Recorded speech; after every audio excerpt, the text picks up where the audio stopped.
Yet again, thousands of Londoners are facing travel misery tonight as union members hold another two-day strike. Services on National Express East Anglia. Lots more to come this evening. Extradited to Greece, a Metropolitan Police officer has been arrested on suspicion of rape. The man was held by detectives. The number of swine flu-related deaths in London has risen by 5 in the past week, and small businesses are now being told to prepare for a possible second wave of infections. With the recession already making things difficult for companies, there are concerns that unless plans are put into place, there may not be enough healthy staff to keep firms going. Gareth Furbury reports. Still to come on the programme this evening.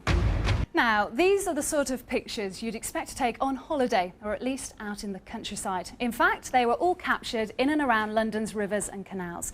But an annual survey of wildlife in the capital has shown up fewer sightings of creatures than expected. So are they dying out, or are we just not reporting what we see? Mark Ashdown has been finding out.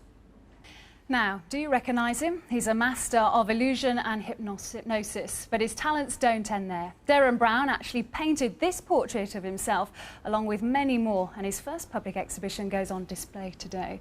Well, Jane Witherspoon is at the gallery now. Jane, it really is quite impressive, isn't it?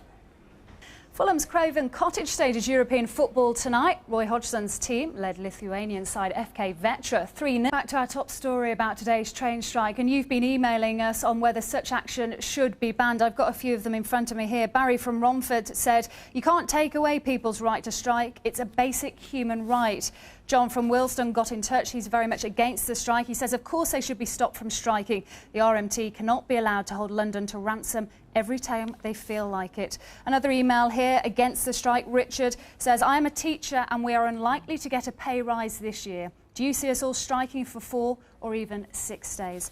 Another email here against the strike. Trevor from St Albans said, it is outrageous that rail unions should be allowed to strike and hold the paying rail public to ransom. Most people travelling into work in London have little alternative to using the rail network, and so strikes should be banned. Well, thank you very much for all of your emails this evening.